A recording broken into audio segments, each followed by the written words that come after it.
Hello everyone. आज हम पढ़ेंगे जॉन मिल्टन के बारे में। जॉन मिल्टन 17th सेंचुरी के इंग्लिश पोएट, पॉलेमिसिस्ट, पैम्फलेटियर और एक हिस्टोरियन थे। पॉलेमिसिस्ट वो पर्सन होता है जो कंट्रोवर्शियल डिबेट्स में पार्टिसिपेट करता है। इनका जन्म लंदन के ब्रेड स्ट्रीट में 9 दिसंबर 1608 को हुआ था। ये जॉन मिल्टन सीनियर और सारा जेफरी के बेटे थे। इनके पिता का नाम भी जॉन मिल्टन ही था, इसलिए हम उन्हें जॉन मिल्टन सीनियर कहेंगे।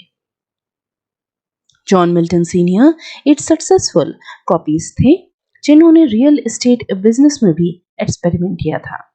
इसके साथ ही वो लिटर्जिकल चर्च म्यूजिक को भी कंपोज करते थे। जॉन मिल्टन सीनियर और उनके फादर यानी कि जॉन मिल्टन के ग्रैंडफादर रिचर्ड के बीच में रिलेशनशिप सही नहीं थे। ऐसा इसलिए क्योंकि दोनों के रिलीजियस व्यूज काफ़ी ज़्यादा कन्फ्लिक्टिंग थे। रिचर्ड, जो कि प्योर कैथलिक थे, उन्हें रिफॉर्मेशन यूजलेस लगता था और वो इसे अपोज करते थे। वहीं दूसरी ओर John Milton senior Roman Catholicism को छोड़कर प्रोटेस्टेंट बन जाते हैं और मिल्टन को भी एज अ प्रोटेस्टेंट रेस दिया जाता है।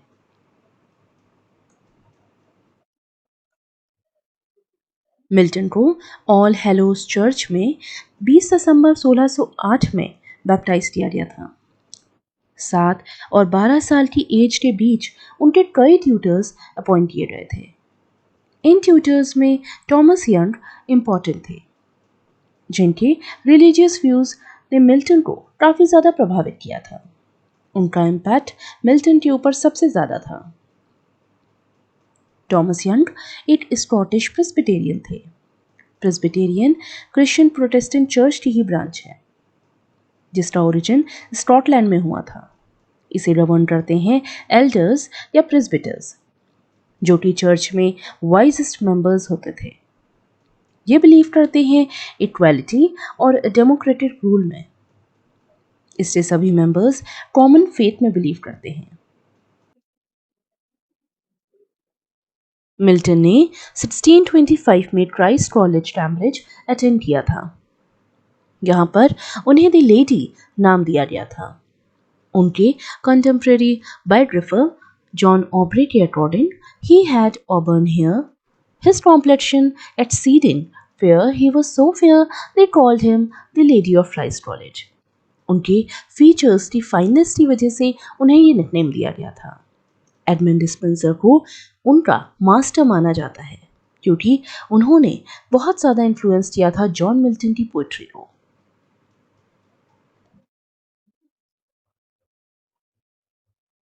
मिल्टन एक बहुत ज़्यादा हार्ड वर्किंग स्टूडेंट थे, लेकिन अपने बेलिजरेंट और आर्गुमेंटेटिव बिहेवियर की वजह से 8 साल बाद ही 1626 में उन्हें सस्पेंड कर दिया गया था। उनका अपने ट्यूटर विलियम चैपल के साथ एक डिस्प्यूट हो जाता है, जिसकी वजह से उन्हें टेम्पररली सस्पेंड कर दिया जाता है। इस सर्कमस्टेंस के बारे में उन्होंने अपने वर्क एलिजिया प्राइमा में डिफाइन किया है।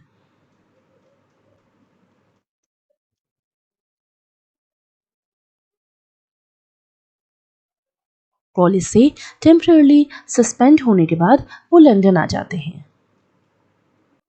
उन्हें कॉलेज से टेम्पररली सस्पेंड किया गया था। इसके बाद वो लंदन वापस आ जाते हैं। उनके ट्यूटर मिस्टर चैपल की जगह पर मिस्टर टॉबी को अपॉइंट किया जाता है।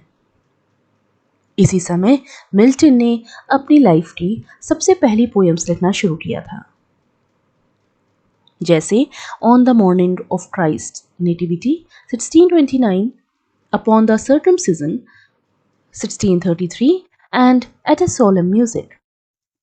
1629 में उन्हें बैचलर्स डिग्री और 1632 में उन्हें मास्टर्स डिग्री अवार्ड की गई थी। मास्टर्स डिग्री मिलने के बाद उन्होंने चर्च आने का इंटेंशन छोड़ दिया था। वो हॉर्टन नाम के एक छोटे से विलेज में आ जाते हैं जो कि बर्कशायर में था। हॉर्टन आने पर उन्होंने कुछ साल पूरी तरह से अपनी स्टडीज को दिए।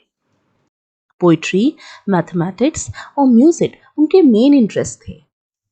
1632 से लेकर 1637 तक जो टाइम उन्होंने हॉटिन में स्पेंड किया था वो उनकी लाइफ के सबसे ज़्यादा कंस्ट्रक्टिव ईयर्स में माना जाता है। मिल्टन का command Latin, Greek, Hebrew, French, Spanish और इटालियन लैंग्वेज में भी था। इससे पता चलता है कि वो कितने ज़्यादा स्कॉलरली थे। जॉन मिल्टन ने 1637 में एक एलिजी लिखी थी जिसका नाम था लाइसिडास। एडवर्ड किंग मिल्टन के दोस्त थे जब वो कैम्ब्रिज में थे। उनकी डूबने से मौत हो गई थी। इसके बाद जॉन मिल्टन एक्सटेंसिवली ट्रैवल करते हैं यूरोप की। वो अलग अलग जगह पर जाते हैं और लोगों से मिलते हैं। उन्होंने विजिट किया था फ्रांस और इटली।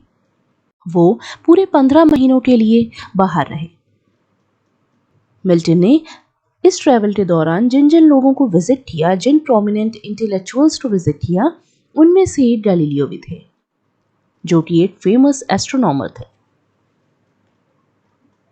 लेकिन जब मिल्टन को अपने चाइल्डहुड फ्रेंड चार्ल्स डियोडाटी के बारे में पता चलता है कि उनकी डेथ हो गई है, तब मिल्टन को अपनी इस ट्रिप को छोड़कर तुरंत वापस लंदन आना पड़ा। वो वापस जुलाई 1639 में लंदन आ जाते हैं। इसके बाद उन्होंने एक लैटिन पोयम कंपोज की जिसका नाम था एपिटेफियम डैमोनिस। ये पोयम उन्होंने अपने चाइल्डहुड फ्रेंड की याद में लिखी थी। धीरे धीरे 1640s में मिल्टन पॉलिटिकल और सोशल मैटर्स में इन्वॉल्व होने लगे। मिल्टन एक प्यूरिटन थे, इसलिए वो रिलीजियस फ्रीडम को सपोर्ट करते थे। वो इंग्लिश कॉमनवेल्थ और ओलिवर क्रॉमवेल के फर्म सपोर्टर थे। कॉमनवेल्थ पीरियड में ही जॉन मिल्टन की दोस्ती होती है एंड्रयू मार्वेल से। कॉमनवेल्थ के एस्टैब्लिशमेंट के बाद उन्हें as a Latin secretary to the committee for foreign affairs appoint किया जाता है। इसके बाद ही मिल्टन पैम्फलेट्स लिखना शुरू करते हैं जो कि मोस्टली पॉलिटिकल और रिलीजियस मैटर्स के ऊपर होते थे। उन्होंने 5 एंटी प्रेलैटिकल ट्रैक्ट्स लिखे थे। Anti prelatical tracts political pamphlets होते थे जो कि चर्च गवर्नेंस के अगेंस्ट, उनकी हायरार्किकल फॉर्म के अगेंस्ट लिखे जाते थे। मिल्टन ने ऐसे 5 ट्रैक्ट्स लिखे, of reformation, animadversions and of prelatical episcopacy को पब्लिश किया गया था 1641 में। The reason for church government और an apology for smectymnuus publish किया गया था 1642 में। 1642 में ही सिविल वॉर शुरू होती है। इस वॉर के बारे में आगे हम बाद में जानेंगे, लेकिन पहले समझते हैं मिल्टन की बायोग्राफी को। इस वॉर ने मिल्टन को काफी ज्यादा टच किया था। इसने उनके पॉलिटिकल और रिलीजियस सेंटिमेंट्स को भी इफेक्ट किया था।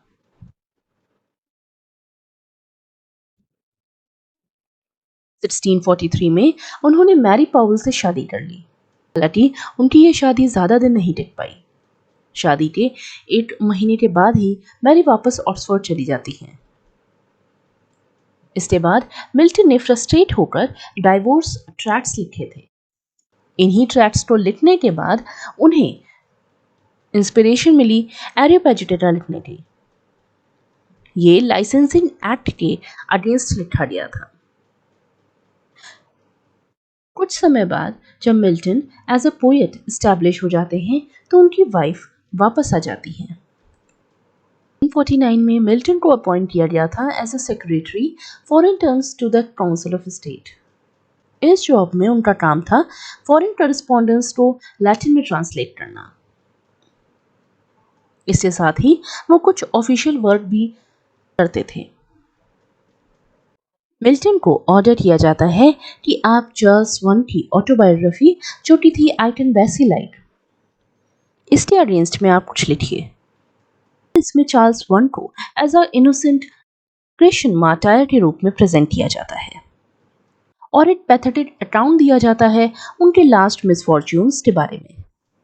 चार्ल्स वन को पब्लिकली बीहेड कर दिया गया था और इस चीज को जॉन मिल्टन ने भी विटनेस किया था। इसी के रिएक्शन में मिल्टन ने अक्टूबर 1649 में आइकोनोक्लास्ट्स लिखी थी। 1642 से लेकर 1652 के बीच में मिल्टन की लाइफ में हमें बहुत ज़्यादा उतार चढ़ाव देखने को मिलते हैं। ये वही समय था जब धीरे धीरे उन्होंने अपनी आईसाइट लूज करना शुरू कर दिया था। 1652 के एंड तक मिल्टन पूरी तरह से ब्लाइंड हो गए थे। उनकी ब्लाइंडनेस का कारण कहा जाता है बाइलेटरल रेटिनल डिटैचमेंट या फिर ग्लूकोमा। टोटली ब्लाइंड होने के बाद उन्होंने अपना sonnet when I consider how my light is spent लिखा। 1652 में मैरी ने एक बेटी को जन्म दिया, लेकिन उस बेटी की कुछ दिन बाद डेथ हो जाती है। जून में 8 साल का जॉन भी मर जाता है और यही वो समय था जब मिल्टन की पहली वाइफ की डेथ होती है। 1956 में मिल्टन ने फिर से शादी करी कैथरीन वुडस्टॉट से, लेकिन उनकी भी 2 साल बाद डेथ हो जाती है। इसी समय ओलिवर क्रोमवेल की भी नेचुरल कॉजेस की वजह से 3 सितंबर 1658 को डेथ हो जाती है। इस तरह हम देख सकते हैं कि मिल्टन की लाइफ में कितनी ज़्यादा प्रॉब्लम्स क्रिएट हो गई थी। मिल्टन इन सब चीज़ों की वजह से डीप शॉक में चले जाते हैं। उनकी राइटिंग्स को भी जला दिया जाता है क्योंकि क्रोमवेल उनके सबसे बड़े सपोर्टर थे और क्रोमवेल की डेथ हो गई थी। इसके बाद उन्हें जेल में डाल दिया जाता है। मिल्टन ने a treatise of civil power 1659 में पब्लिश किया। इसके बाद उन्होंने ready and easy way to establish a free commonwealth 1660 में पब्लिश किया। क्योंकि क्रोमवेल की डेथ हो चुकी थी और सिचुएशंस मिल्टन के अगेंस्ट थी, रेस्टोरेशन हो चुका था, चार्ल्स टू गद्दी पर बैठ चुके थे और अब मिल्टन को अपनी जान बचाने के लिए भागना पड़ रहा था। उनके अरेस्ट के लिए वारंट भी इशू किया गया था। इस समय डिफेंसियो प्रो पॉपुलो एंड लिटानो एंड आइकोनोक्लास्ट जैसी वर्ड्स को जला दिया गया था। 1663 में मिल्टन ने एक बार और शादी करी एलिजाबेथ मिशेल से। इसके बाद इन्होंने अपनी लाइफ का सबसे ज्यादा इंपॉर्टेंट और ग्रेट एपिक लिखा पैराडाइज लॉस्ट। इसमें रिलीजियस और फिलोसॉफिकल पोइट्री का ब्लेंड दिखाई देता है। इसे पब्लिश किया गया था 1667 में। इसके बाद पब्लिश किया गया पैराडाइज रीडेन्ड 1671 में।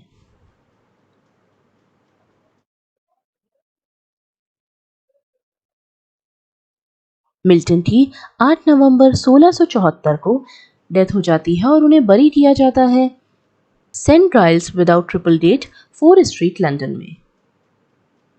अब जान लेते हैं कि मिल्टन के बारे में फेमस ऑथर्स और पोएट्स ने क्या कहा था, उनके मिल्टन के बारे में क्या क्रिटिकल कमेंट्स थे।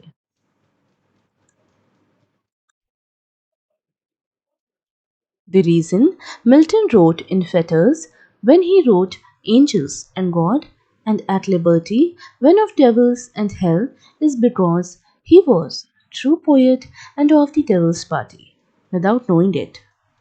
ये स्टेटमेंट था विलियम ब्लेक का, जो उन्होंने लिखा था the marriage of heaven and hell में।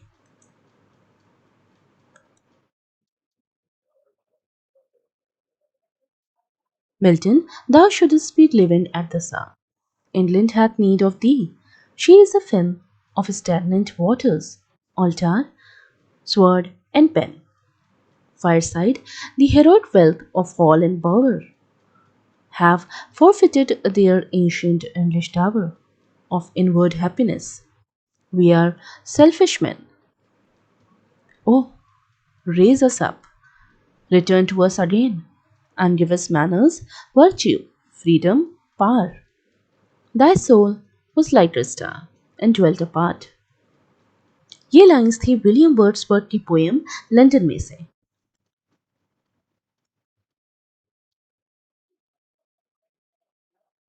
Milton has tearfully marked in his Saturn the intense selfishness, the alcohol of egotism, which would rather reign in hell than serve in heaven. दूसरा statement है Shakespeare's poetry is characterless, that is it does not reflect the individual Shakespeare but John Milton himself is in every line of the paradise lost. ये statement थे Samuel Taylor Coleridge के।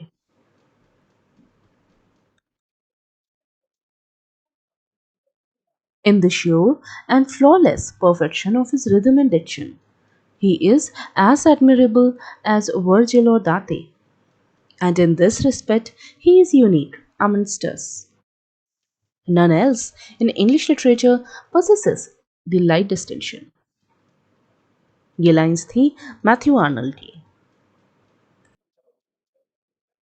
O mighty mouth, inventor of harmonies, O still to sing of time or eternity, God gifted ordered voice of England. Milton, a name to resound for ages, whose titan angels, Gabriel, Abdel, and so on. ये lines हैं Alfred Tennyson की। Milton as a passionate man who lived in passionate times. ये lines हैं John Bailey की। जिस as में Milton ने अपनी पूरी लाइफ स्पेंड की थी और जिसमें उन्होंने अपने फेमस वर्ड्स लिखे थे, उसे हम प्यूरिटन एज कहते हैं।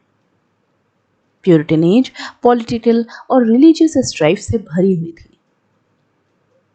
प्यूरिटन एज 3 मेजर इवेंट्स से मिलकर बनी थी, जो कि था civil war, the triumph of puritanism और restoration. The puritan age of Milton 1625 to 1660।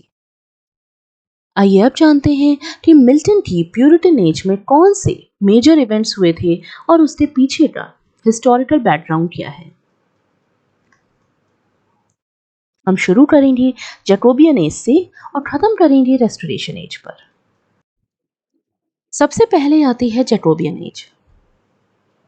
England में क्वीन एलिजाबेथ वन और किंग जेम्स वन के शासनकाल में प्यूरिटन्स को परसिक्यूशन और रिस्ट्रिक्शंस का सामना करना पड़ रहा था।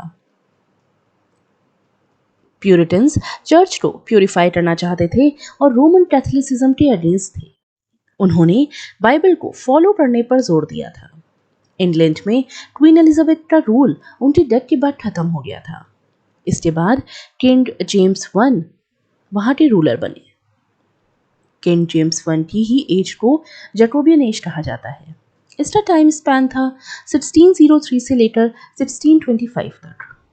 जैकोबियन एरा में हमें रिलीजन को लेकर डिस्प्यूट्स दिखाई देते हैं। मोनार्की और इंग्लैंड की पार्लियामेंट के बीच में भी लगातार टेंशन बना हुआ था।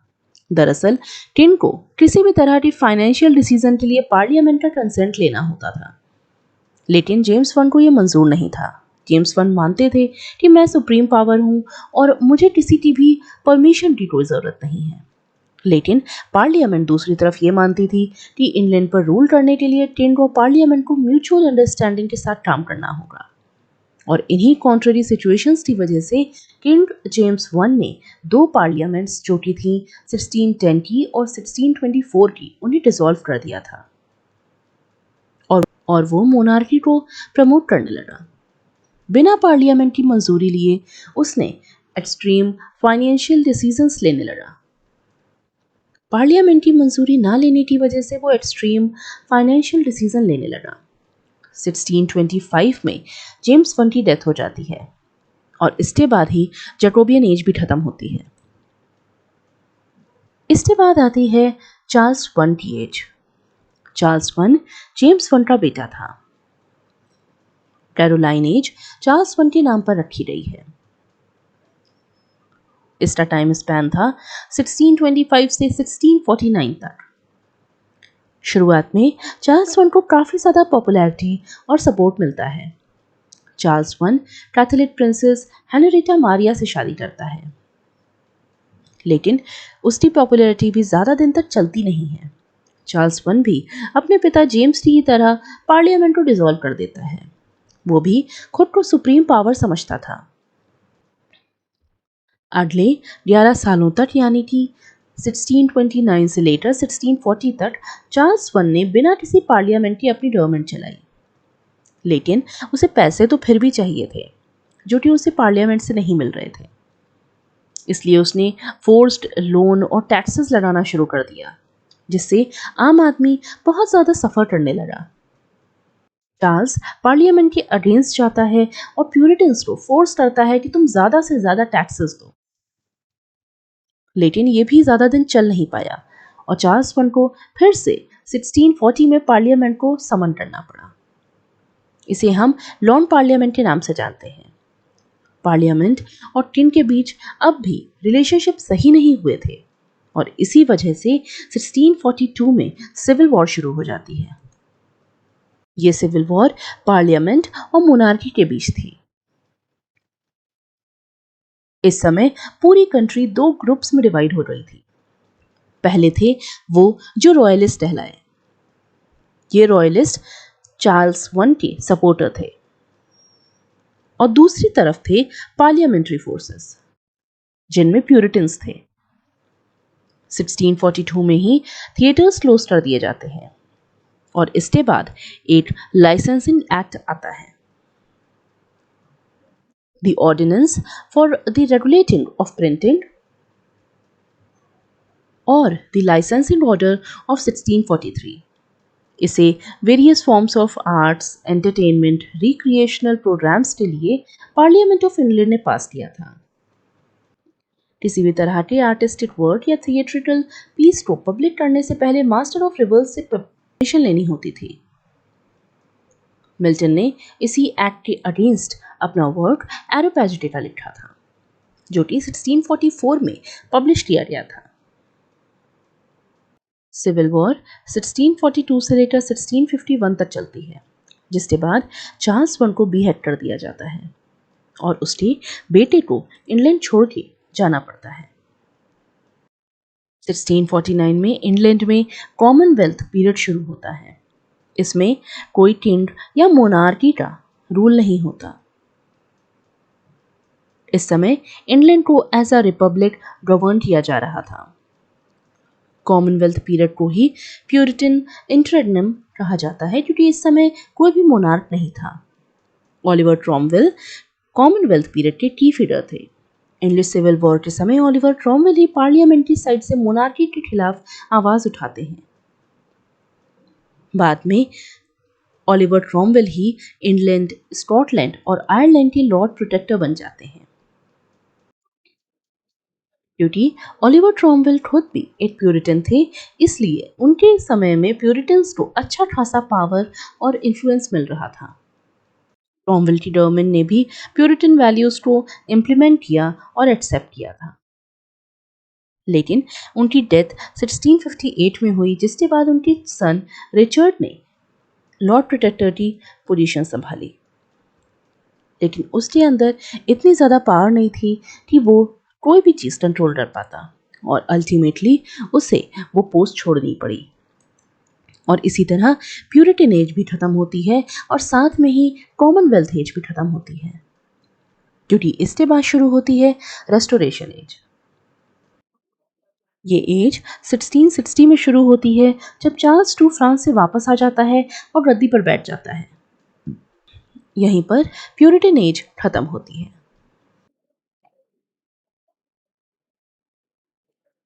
मिल्टन के पोएटिकल करियर को 4 फेजेस में डिवाइड किया जाता है। पहला फेज है द कैम्ब्रिज कॉलेज पीरियड।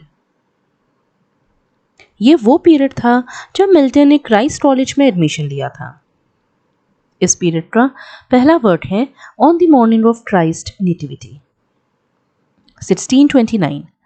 इसे हम नेटिविटी ओड भी कहते हैं। ये पोयम क्राइस्ट के बर्थ को सेलिब्रेट करती है और ये पोयम मिल्टन ने सिर्फ 21 साल की एज में 25 दिसंबर 1629 को लिखी थी। नेक्स्ट वर्क है ऑन शेक्सपियर 1630। ये वर्क शेक्सपियर के प्लेस के सेकेंड फोलियो के इंट्रोडक्टरी पार्ट का हिस्सा है। इसमें शेक्सपियर की एमिनेंस को डिफाइन करते हुए मिल्टन ने कहा है कि उनकी लेगेसी और ग्रैंडर को दिखाने के लिए किसी भी फिजिकल मॉन्यूमेंट की जरूरत नहीं है, क्योंकि उनके वर्ड्स लोगों के दिल में और दिमाग में रहते हैं और उन्हें याद करने के लिए किसी भी तरह के फिजिकल स्ट्रक्चर की या फिजिकल एम्बलम की कोई ज़रूरत नहीं है। On arrival at the age of 23, इस पोएम में यन मिल्टन ने अपने करियर, फ्यूचर और लाइफ को लेकर आउटलुक डिफाइन किया है। वो कई तरह के मेटाफर्स और सिंबल्स का यूज करके अपनी प्रॉब्लम्स को डिफाइन करते हैं। अगला पीरियड है द हॉटन पीरियड। जब मिल्टन अपनी स्टडीज कंप्लीट करके हॉटन आते हैं, तब उन्होंने जो इंपॉर्टेंट वर्ड्स लिखे उसके बारे में डिस्कस करते हैं। सबसे पहले है एल एलिग्रो 1632 और इल पेंसरोसो 1632। एल एलिग्रो 1632 इनका मोस्ट इंपॉर्टेंट वर्ड है और इसी के साथ इन्होंने एक कंट्रास्टिंग पेस्टोरल पोएम भी लिखी थी जिसका नाम था इल पेंसरोसो। एल एलिग्रो का मीनिंग है जॉयफुल मैन और इल पेंसरोसो का मीनिंग है द मेलंकली मैन। दोनों में कंट्रास्टिंग थीम्स देखने को मिलती हैं। जहां एक और एल एलिग्रो में स्पीटर सपोर्ट करता है एक हैप्पी और केयर फ्री लाइफ को, वहीं पर इल पेंसरोसो में स्पीटर अपनी पूरी लाइफ को स्टडी को डिवोट कर देता है। तो इन दोनों पोएम्स में यही डिबेट होती है कि कौन सा तरीका सबसे अच्छा है एक मीनिंगफुल लाइफ जीने के लिए। कॉमर्स एक मास्क था। एक्चुअली मास्क एक कोर्टली एंटरटेनमेंट का फॉर्म होता था। इसे इनिशियली जॉन ईडरटन के लिए प्रेजेंट किया गया था, जो कि फर्स्ट अर्ल ऑफ ब्रिजवाटर थे। उन्हें लॉर्ड प्रेसिडेंट ऑफ वेल्स की पोस्ट दी गई थी और उनके इसी अचीवमेंट के लिए 29 सितंबर 1634 में इसका परफॉर्मेंस दिया गया था। अगला इंपॉर्टेंट वर्ड है लाइसिडास 1637। ये एक पेस्टोरल एलेजी थी। पेस्टोरल का मतलब होता है ऐसा जॉनरा जो शेफर्ड्स के लाइफस्टाइल से इंस्पायर होता है। इसे मिल्टन ने अपने फ्रेंड एडवर्ड टेन की डेथ के ऊपर लिखा था। एडवर्ड टेन की 25 साल की यंग एज में डेथ हो गई थी। अगला पीरियड है the period of political and religious controversies. ये पीरियड मेनली उनकी प्रोज राइटिंग्स का था। Doctrine and discipline of divorce 1643, judgement of Martin Bucer concerning divorce 1644, Tetrachordon and Colasterion 1645। ये मिल्टन के डिवोर्स ट्रैक्ट्स थे जो कि इंटरलिंक्ड पैम्फलेट्स के फॉर्म में लिखे गए थे। ये मैरिज में इनकम्पैटिबिलिटी की वजह से होने वाली प्रॉब्लम्स और लेटर डाइवोर्स को एडवोकेट करने के लिए लिखे गए थे। मिल्टन ने इसमें बताया है कि मैरिज डिपेंड करती है पार्टनर्स की कंपैटिबिलिटी पर, और जिस रिलेशनशिप में, जिस मैरिज में कंपैटिबिलिटी नहीं होती है, म्यूचुअल लव नहीं होता है और सिंपैथी नहीं होती है, उस शादी का कोई फायदा नहीं होता। हालांकि बाद में उनके इन वर्ड्स को सीज कर दिया गया था। अगला वर्ड है ऑफ एजुकेशन 1644। इस वर्ड में मिल्टन ने अपने आइडियाज प्रमोट किए हैं एजुकेशन के पर्पस, मेथड्स और कंटेंट के ऊपर। उन्होंने एम्फसाइज किया है कैरेक्टर डेवलपमेंट को। उन्होंने कहा है कि हमें एजुकेशन के थ्रू इंसान में ह्यूमिलिटी, इंटीग्रिटी और सेल्फ डिसिप्लिन जैसे वर्च्यूज इनकॉर्पोरेट करने चाहिए।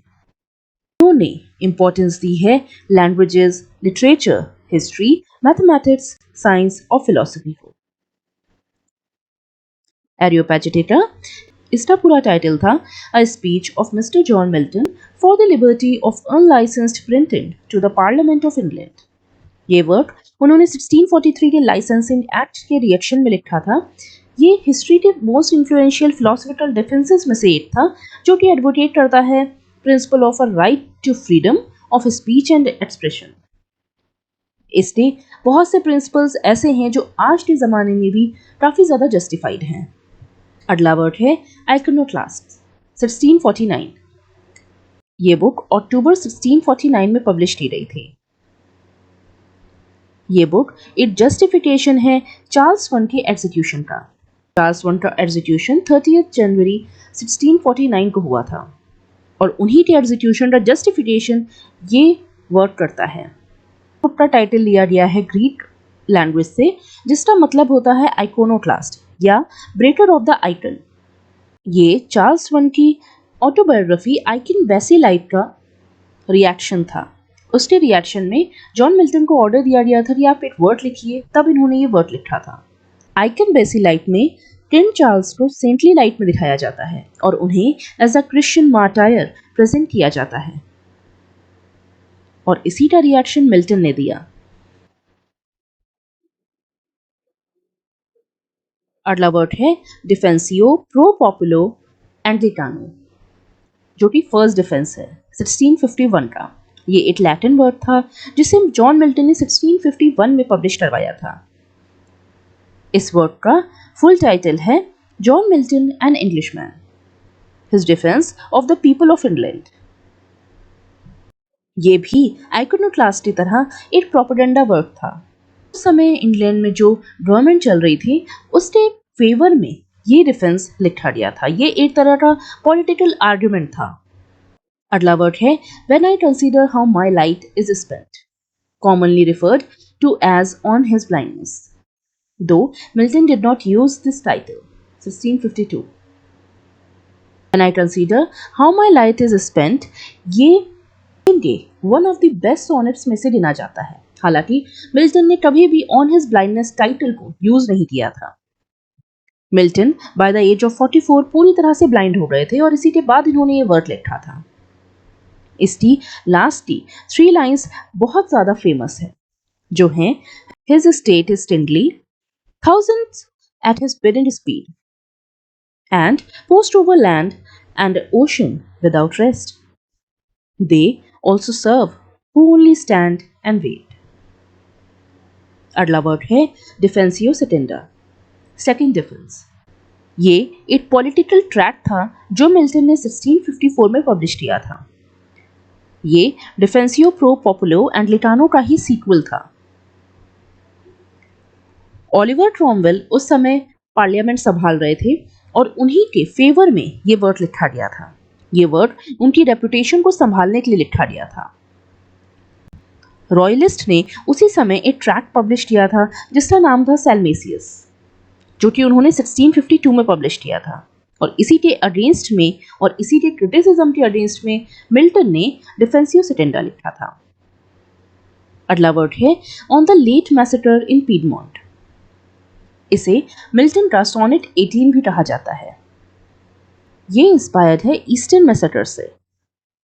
अप्रैल 1655 में चार्ल्स इमैनुअल सेकंड ने, जो कि ड्यूक ऑफ सेवॉय थे, उन्होंने पीडमोंट में वॉल्डेंशियंस का मैसेटर कर दिया था और इसी से इंस्पायर होके मिल्टन ने ये सोनेट लिखा था। अगला वर्ड है अ ट्रीटाइज ऑफ सिविल पावर 1659। ये वर्ड हेरेसी और फ्री थॉट की डेफिनेशन और नेचर को डिफाइन करता है। मिल्टन इंग्लिश पार्लियामेंट को कन्विंस करना चाहते थे कि कितना ज़्यादा ज़रूरी है freedom of speech and expression, और इसी के कॉज के लिए उन्होंने ये वर्ड लिखा। मिल्टन के पोएटिकल करियर का लास्ट पीरियड आता है the period of great epics, the later poetic period. इस पीरियड का पहला ग्रेट वर्क था पैराडाइज लॉस्ट 1667। पैराडाइज लॉस्ट एक एपिक पोएम थी जिसे ब्लैंक वर्ड्स में लिखा गया था। इसके फर्स्ट वर्जन को पब्लिश किया गया था 1667 में, जिसमें 10 बुक्स थी, और इसका सेकेंड एडिशन पब्लिश किया गया था 1674 में, जिसमें 12 बुक्स कर दी गई थी। पैराडाइज रीडेंट 1671। पैराडाइज रीडेंट में मेनली बताया जाता है टेम्पटेशन ऑफ क्राइस्ट के बारे में, जैसा कि गॉस्पेल ऑफ ल्यूक में मेंशन किया गया है। पैराडाइज रीडेंट में 4 बुक्स हैं, जिसमें 2065 लाइन्स हैं। अगला वर्ड है सैमसन एडोनिस्ट 1671। ट्रैजिक क्लोजर ड्रामा है जिसे पैराडाइज रीडेंट के साथ ही पब्लिश किया गया था। कहानी बेस्ड है ओल्ड टेस्टामेंट की बुक ऑफ जजेस में से ली गई एक बिब्लिकल स्टोरी पर, जिसमें सैमसन नाम का कैरेक्टर था। सैमसन एक इजराइलाइट जज था जो एक लेजेंडरी फिगर था। उसे अपनी इनक्रेडिबल स्ट्रेंथ के लिए जाना जाता था। वो एक फिलिस्तीन वुमन जिसका नाम था डेलिला उसके साथ प्यार में पड़ जाता है, जिसने उसके बालों को काट दिया था। सैमसन की सारी स्ट्रेंथ उसके बालों में थी, और जब उसके बिलविड ने उसके बाल काटे तो उसकी सारी स्ट्रेंथ खत्म हो गई। उसे कैप्चर कर लिया जाता है, ब्लाइंड कर दिया जाता है और उसे इम्प्रिजन कर दिया जाता है फिलिस्तीन की जेल में। इस पोयम में मिल्टन ने सैमसन को as a tragic hero present किया है। अगला वर्क है द हिस्ट्री ऑफ ब्रिटेन 1670। ये मिल्टन का अनफिनिश्ड वर्क था जिसमें वो ब्रिटेन की हिस्ट्री को डिफाइन करने की कोशिश करते हैं। इसमें उन्होंने antiquity, the Roman era, rise of the Saxons जैसे इवेंट को कवर किया था, लेकिन वो इसे फिनिश नहीं कर पाए। अगला वर्ड है of true religion, heresy, schism, toleration, and what best means may be used against the growth of popery. 1673। ये वर्क एक पॉलेमिकल ट्रैक था जिसमें एंटी कैथोलिसिज्म के बारे में बताया गया है। जैसा कि हम सब जानते हैं कि मिल्टन एक प्यूरिटन थे और वो कैथोलिसिज्म के अगेंस्ट थे। इसे पब्लिश किया गया था लंदन में 1673 में।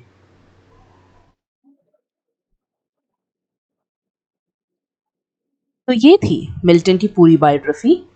अगर आपको ये वर्क अच्छा लगा हो तो please do like, share and subscribe to my channel in lit shelf. Thank you so much.